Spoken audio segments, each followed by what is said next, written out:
Cooking with Uma ಚಾನಲ್ಗೆ ಸ್ವಾಗತ. ಇವತ್ತು ಮನೆಯಲ್ಲೇ ಕೊಬ್ಬರಿ ಮಿಠಾಯಿ ಮಾಡೋದನ್ನ ತೋರಿಸ್ಕೊಡ್ತಾ ಇದ್ದೀನಿ. ಮಕ್ಕಳಿಗೆಲ್ಲ ತುಂಬಾ ಇಷ್ಟ ಆಗುತ್ತೆ. ಈ ರಜೆ ಟೈಮಲ್ಲಿ ಅವ್ರು ಕೇಳುವಂಥ ತಿಂಡಿಗಳಲ್ಲಿ ಇದನ್ನೂ ಒಂದನ್ನು ಕೊಡ್ಬೋದು. ತುಂಬಾ ಈಸಿಯಾಗಿ ಕ್ವಿಕ್ಕಾಗಿ ಮಾಡ್ಕೋಬೋದು, ಅಷ್ಟೇ ಟೇಸ್ಟಿಯಾಗಿರುತ್ತೆ.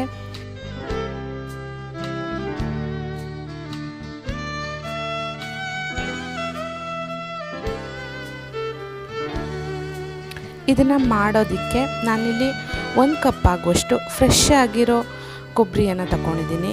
ನೋಡಿ, ಈ ಥರ ಮೇಲ್ಗಡೆ ಕಪ್ಪಾಗಿರೋ ಸಿಪ್ಪೆನ ತೆಕ್ಕೊಂಡು ಈ ಥರ ಕಟ್ ಮಾಡಿ ಇಟ್ಕೊಂಡಿದ್ದೀನಿ. ಇದನ್ನು ಒಂದು ಮಿಕ್ಸಿ ಜಾರ್ಗೆ ಹಾಕ್ಕೊಂಡು ತರ್ತರಿಯಾಗಿ ರುಬ್ಕೊಳ್ತಾ ಇದ್ದೀನಿ.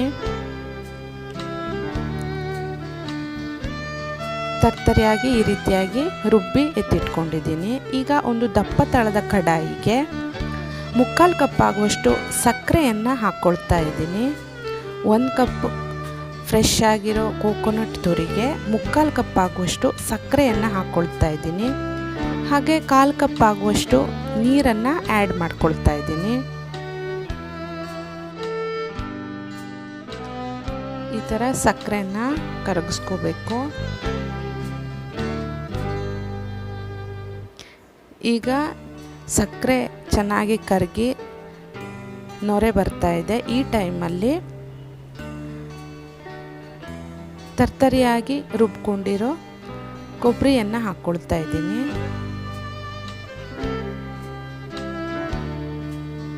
ನೀವು ಒಣ ಕೊಬ್ಬರಿಯಲ್ಲೂ ಕೂಡ ಹಾಕ್ಕೋಬೋದು. ನಾನಿಲ್ಲಿ ಹಸಿ ಕೊಬ್ಬರಿಯಲ್ಲಿ ಮಾಡ್ಕೊಳ್ತಾ ಇದ್ದೀನಿ.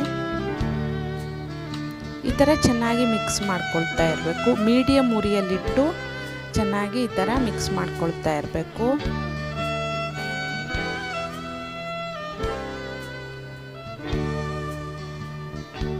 ನೋಡಿ, ಗಟ್ಟಿ ಆಗ್ತಾ ಬರ್ತಾ ಇದೆ.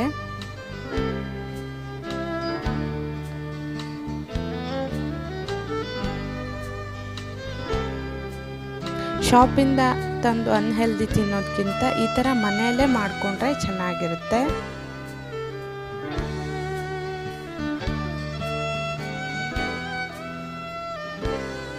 ಈಗ ಇದು ಗಟ್ಟಿ ಆಗ್ತಾ ಬರ್ತಾ ಇದೆ. ಈ ಟೈಮಲ್ಲಿ ಅರ್ಧ ಟೀ ಸ್ಪೂನ್ ಆಗೋಷ್ಟು ಏಲಕ್ಕಿ ಪುಡಿಯನ್ನು ಹಾಕ್ಕೊಳ್ತಾ ಇದ್ದೀನಿ. ಚೆನ್ನಾಗಿ ಇನ್ನೊಂದ್ಸಾರಿ ಮಿಕ್ಸ್ ಮಾಡ್ಕೋಬೇಕು.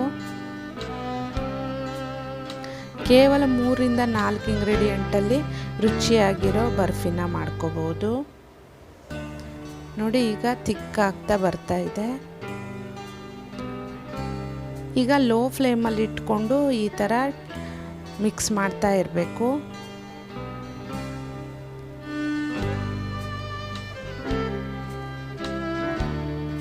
ಹೈ ಫ್ಲೇಮಲ್ಲಿ ಇಟ್ಕೊಂಡ್ರೆ ಅಥವಾ ಮೀಡಿಯಮ್ ಫ್ಲೇಮಲ್ಲಿ ಇಟ್ಕೊಂಡ್ರೆ ಅದು ಸೀದೋಗ್ಬಿಡುತ್ತೆ, ರೆಡ್ಗಾಗುತ್ತೆ.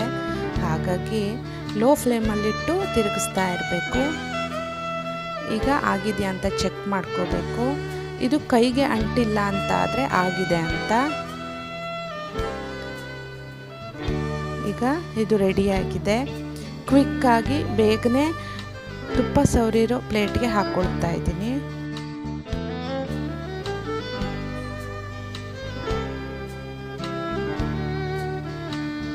ಈ ಥರ ಪ್ರೆಸ್ ಮಾಡ್ಕೊಳ್ತಾ ಸೆಟ್ ಮಾಡ್ಕೋಬೇಕು.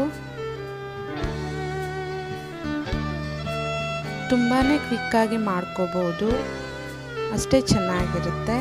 ಹಬ್ಬ ಹರಿದಿನಗಳಲ್ಲೂ ಕೂಡ ಈ ಸ್ವೀಟನ್ನು ಮಾಡ್ಕೋಬೋದು. ಈ ಥರ ಒಂದು ಲೋಟದ ಹೆಲ್ಪಿಂದ ಫ್ಲ್ಯಾಟಾಗಿ ಮಾಡ್ಕೊಳ್ತಾ ಇದ್ದೀನಿ. ಅರ್ಧ ಗಂಟೆ ಹಾಗೆ ಬಿಟ್ಬಿಡಬೇಕು. ಬಿಸಿ ಎಲ್ಲ ಆರಿ ತಣ್ಣಗಾದ ನಂತರ ನೀಟಾಗಿ ಸೆಟ್ ಆಗುತ್ತೆ.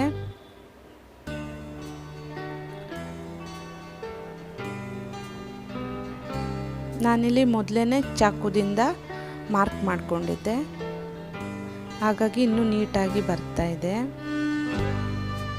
ನೋಡಿ ಎಷ್ಟು ಚೆನ್ನಾಗಿ ಬಂದಿದೆ ಅಂತ. ಟೀ ಟೈಮಲ್ಲಿ ಕೂಡ ಇದನ್ನು ನೀವು ಸರ್ವ್ ಮಾಡ್ಬೋದು.